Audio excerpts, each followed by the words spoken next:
You know, when I was in my 20s, I had a thing for older men. I had boyfriends in their 40s, 50s, and 60s when I was in my 20s. Now I'm in my 70s, and I still have a thing for older men. Weird, isn't it? I mean, the youngest man I probably would go to bed with would be in his 50s. But I do still find older men in their 70s and 80s very attractive. My name is Eric, and welcome to the craziness that lives inside my head.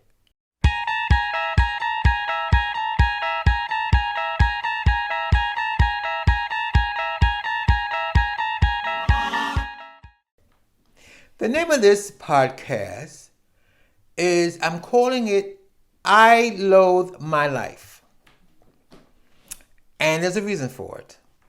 And it's somebody I met. I lived in Connecticut. I lived in Naugatuck, Connecticut. And this person, I think, lived in Cheshire, Connecticut. And we met on Civil Daddies. And we agreed to meet at Starbucks. And it was only at this time, this was Starbucks just got into the market, the Connecticut market. So it was only Starbucks at that time was in Middleburg. So we met in Middleburg at Starbucks and had coffee. That was our first date. Now, at the time, I was 57 and he was 77. So he sat across from me looking haggard and in pain. I could tell from his face and body that when he was young, he was one hot dude. He began his interrogation for our rendezvous by informing me that his wife was in a hospice dying of cancer, and his daughter disowned him, and he loathed his life. I was taken aback. I wasn't used to hearing that terminology. Why do you load your life? I asked. Why do you load your life? He began his story with a big gulp of dark roast. Oh, I love dark roast. You see, he said as his blue eyes became glazed in memory, I was once madly in love with a boy back in 1966. I never got over him. He made me feel alive and wanting to live life to its fullest. We did things together. We went places together. We made love, and he was the most beautiful thing in the world to me. The problem was, I was married to my high school sweetheart and filled with guilt because I no longer loved her, and she never made me feel the way this boy did. She thought of us as close friends and invited him in our home. She had no idea that the basement was our love den. Boy. The boy became angry and standoffish. He wanted me to choose between him and my wife. He threatened to leave me if I didn't. He put me in a hellish situation. I couldn't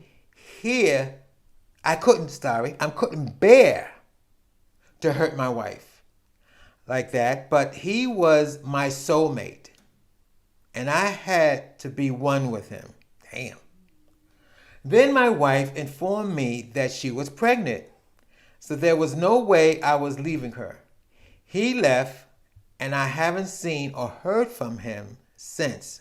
I was devastated and became vindictive towards my wife and unborn child. I told my wife that I was gay. I told her because I was hoping she would become disgusted and leave me, but it never happened. She loved me so much, she thought that we could work it out together. Boy, was she wrong. So the elderly man took a long, deep breath and another big gulp of dark roast, and I noticed his hands were trembling. I was thinking, were his hands trembling from age or from telling me his story? So he continues. I made demands on her. He sighed. The sexual need to be with a man overtook my sensitivity. If she wanted to stay my wife, then she had to allow me to have male lovers. So he got up, got his coffee, refilled it. I was beginning to feel sorry for this old geezer until he returned with a fresh cup of dark roast and began the dark side of his story. After my daughter was born, my wife and I became swingers. Remember back then, if you're young, they had swingers back then. I remember that. Ted Allers something? It was a movie about swingers. Ted Allers, Anyway, he continued. She hated it. I loved it. My intentions were to be with the husbands. In fact, I only picked the couples where the husbands wanted to be with a man. So I guess he only swung with men who wanted to be with men. I wonder were they gay? Who knows? As our daughter got older, my wife became more assertive. She couldn't do it anymore. She allowed me to have male lovers as long as it did not interfere with our marriage and raising our daughter. She loved me too much to leave me. On the other hand, I couldn't bear living the gay lifestyle and faced condemnation. So I did what any respectable married man would have done and had anonymous sex in all the right places. This is before all the right places is before the internet, the date apps. All the right places would be the parks, the bathhouses. He probably even went to the tea rooms on the train, on the subway. So I had to stop him and take a bathroom break. So I was rethinking our rendezvous. I was appalled of his selfishness, cowardness, and apathy towards his wife and child. I did not find any sexual attraction towards him. He's been using his beauty and endowment to fulfill the emptiness of his life.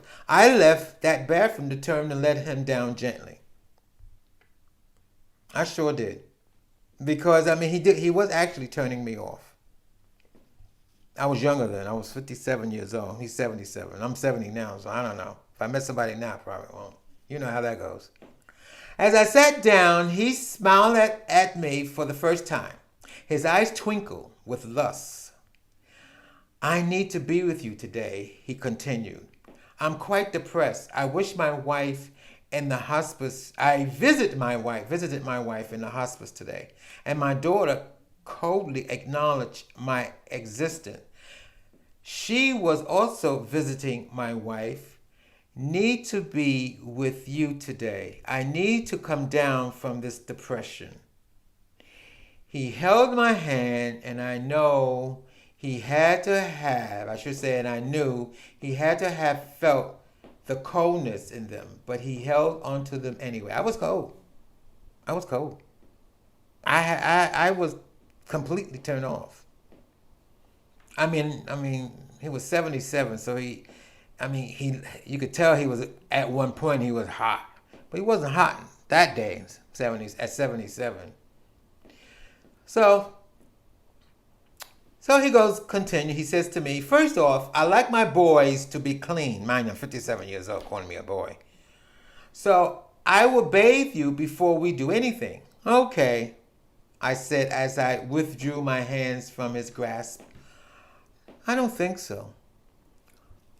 I said no more, stood up, gulped down the rest of my coffee, headed out of Starbucks, and never looked back. I left behind a man who loathed his life because of his own volition. I don't know. At that time, that was some years, oh, well, 40 some years ago, no, 20 some years ago. I mean, at that time in my life, I really felt bad. I was 57, he was 77. And how could you put your wife, someone, you may not have loved her, and she may love you, but it's still, in my opinion, he should have just let her go. But again, it's not all his fault. Now he told her the truth. He told her what he's all about, and she still agreed to be with him. I've seen a lot of this as I was coming. I've seen that with gay men. I've seen gay men run after straight guys and do the same thing, knowing damn well. Well, I don't know if I put this in my podcast. Back in the day, his name was Raymond. I wrote a book. If you read my book, the one Raymond's in my book. And he was living with, when we met, he was living with Albert. Not to say Raymond was straight, but Raymond was into fat guys, and I was fat, so was Albert. And but Raymond was a pimp. He was putting girls out on the street. So, but Albert would have done anything. Did do anything to stay with Raymond. I wanted to be with Raymond, but not like that. I guess I was selfish. I wanted the man all to myself. I had a friend named Eddie who told me years ago, because he had the hots for one of my boyfriends that I was dating at the time, and I told my boyfriend wanted to move in with me, and told me that Eddie wanted him, and I said no. I said, if you gonna fool around with Eddie, you ain't moving in with me. And then I got a call from Eddie. He says, your problem is you gotta learn to share. There's not enough men to go around. You gotta learn to share.